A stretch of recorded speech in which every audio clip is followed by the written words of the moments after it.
Guys, this is a brand new 112 scale mini basher that's brushless, 3S ready. It's got all metal gears and it's the same price in the UK as the Armour Grom. This is the Blackzon, I think it's pronounced Blackzon Smyter, and it's actually by HPI. So this is like the third level down for HPI. You've got obviously HPI Racing at the top, then you've got Maverick, and then you've got Blackzon, and that's what this is. This is the Smyter Turbo, 112 scale. But there's all your info there. HD metal drivetrain. Suppose we better have a look at it. So I am sure this will share its chassis with some other stuff out there. But what's really nice is we're starting to see some stuff in the UK that maybe 18 months, 2 years ago, you could only get from like Banggood or AliExpress. But now, particularly for us in the UK, it's really nice to get something like this. Oh, this feels good. Something like this from your local hobby shop. And like I said, $129.99, exactly the same price as the Armour Grom. And I'm not going to keep referencing it because it's, well, they're two completely different categories, aren't you? This is like a small scale 1/18th and this is 1/12, but yeah. I mean, there's nothing wrong with the Grom. It's a good solid mini basher from Armour, but if you want something bigger, this may be the one. And I can tell straight off the bat that this is going to be the same as the HBX stuff. Same transmitter, just labelled differently. Steering trim, steering dual rate, and you can adjust your speed so you can slow it down for kids and people new to the hobby. But not bad transmitters, they've been around a while now. Functional instructions, little exploded diagrams there of all your bits and pieces. Stickers, wheelie bar, which we are going to be putting on because we're going to be running this 3S. So some spare body pins, screwdriver, and a charger because this comes with a battery included. Whoa, what's that? Oh, it's for the lights. That's a cool idea because I was just about to rip the cable out then, but nice. Doing, doing, doing. Little 1600 milliamp hour LiPo. I'm going to go and put that on charge. So it comes complete with a 2S LiPo.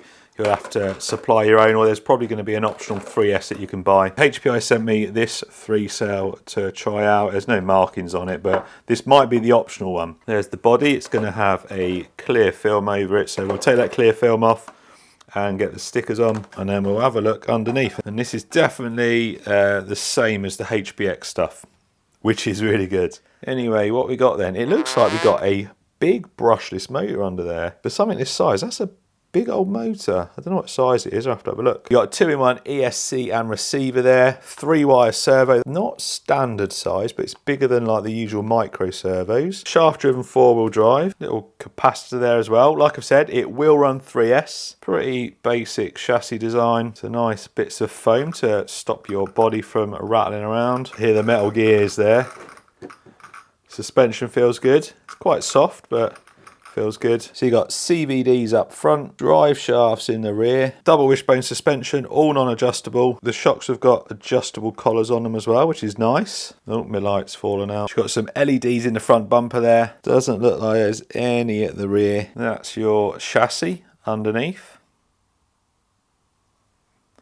Pretty basic. Tyres, quite a hard compound there. No foams. Got to remember the price point we're at with this. Looks like you're getting a decent amount of truck for your money. So while we wait for the batteries to charge, I'm going to take the clear film off this, get the stickers on it, and then we're going to go and see how fast it is on 2S and how fast it is on 3S. And then, well, going to do what we usually do. We'll take it for a little bash. Quickly switch it on, make sure it's all okay. Power buttons there. Lights, nice. Can you turn them off? I don't think so. Steering, not too bad. Little bit of pressure on it and well, it's still working. Speed all the way up, of course. Oh, that's not bad for 2-cell. Now, like I said, you can turn it down. So if you've got kids or people new to the hobby, that is all the way down to the lowest setting. And then turn it up.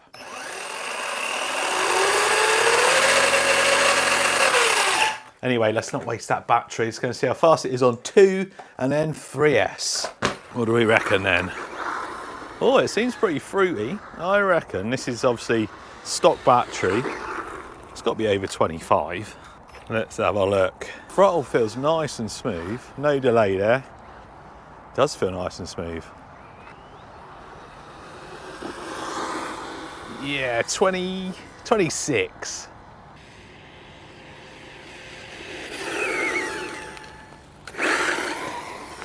It's nice. It's got some nice punch as well.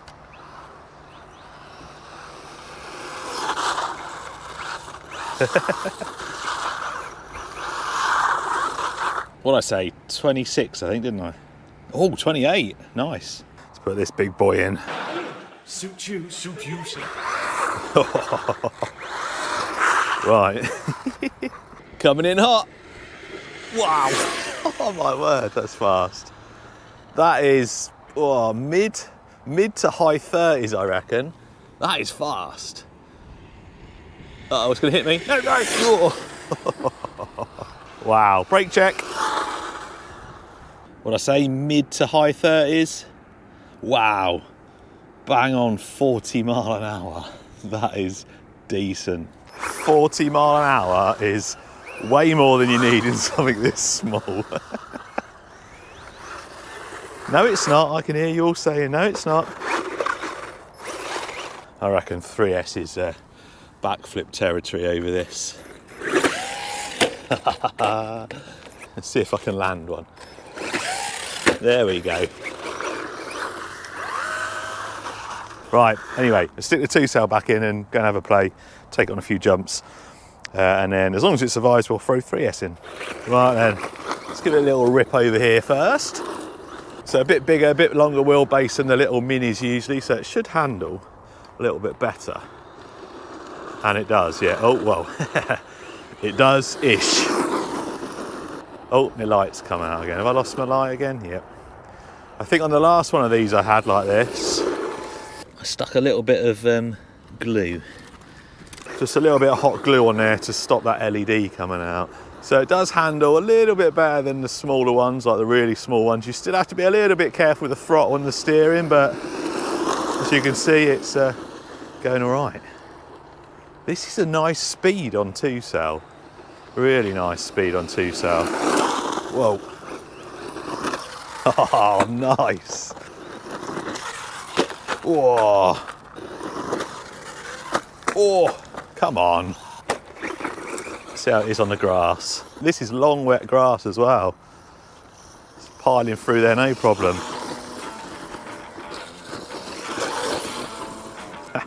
This is a nice little basher.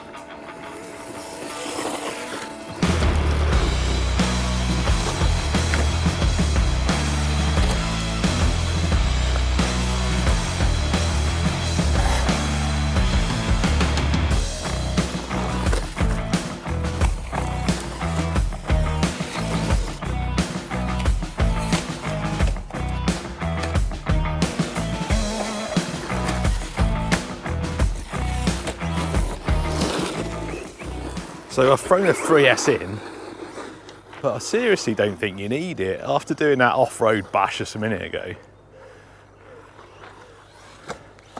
I'm not sure you're going to need to run 3S. Wow. If you got it there, you might as well, haven't you? Should be able to clear this jump, no problem at all. Whoa! Try a little bit more controlled. There we go. The throttle seems really smooth. Does feel nice.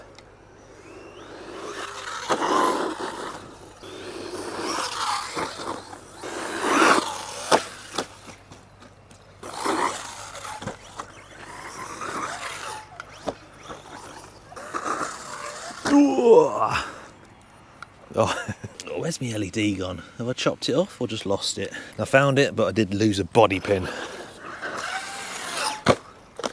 That was a kind of unexpected front flip.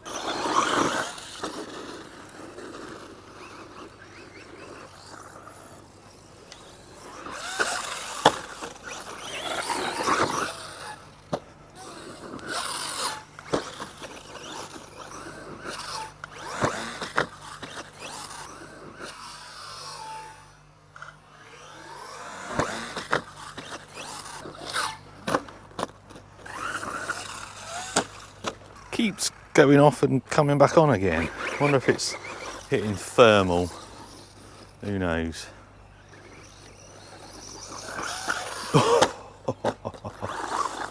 It's Taking some crazy abuse though. This wasn't meant to be a durability test. Nice. Not landed many.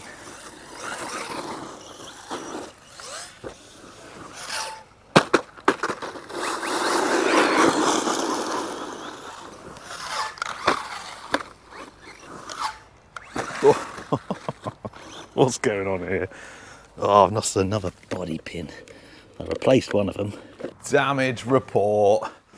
If you want a chance to win this Smyter Turbo, or an Armour Big Rock, or a Team Associated Rival MT10, or a Maverick Quantum 2 Flux, or it's not here yet, but it should be about here, or an FTX Stinger. There's a link in the description to this month's prize competition. I've done it slightly different this month. There's gonna be 5 winners. Usually one person gets the whole bundle. This isn't a bundle this time, it's 5 separate prizes. If you prefer the big bundles, then we'll switch to that next month, but I'm just trying something different, just to give more people a chance of winning something. More information in the description about ticket bundles and what you're gonna win. The first thing that broke was the body on that 2S run. Really harsh ground on that, big rocks and stuff. But I think what happened, it's in exactly the same place on both sides. I don't know where it bottomed out, you can kind of see it pushes up about there and there.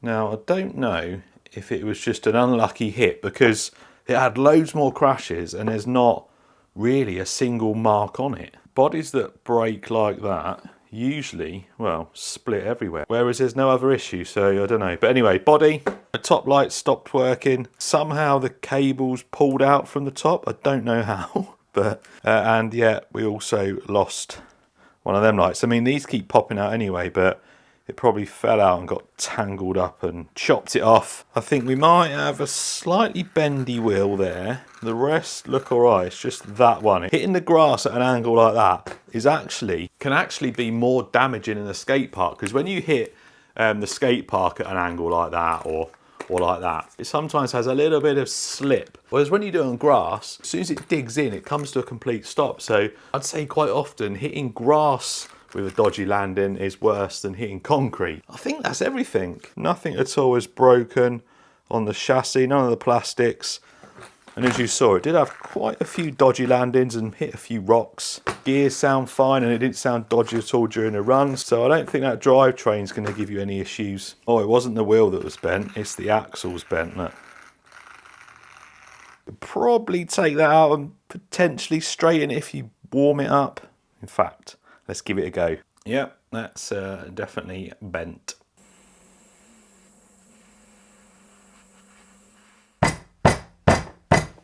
Look how thick them diff cups are. They are definitely some heavy duty ones in there.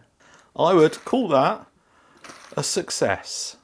Well, there you go. That is the Blackzon Smyter. They do a version of this that is just 2S, but I was checking the description. I don't think it comes with all like the HD metal gears and stuff, but I don't really think it needs 3S. It absolutely rips on 2.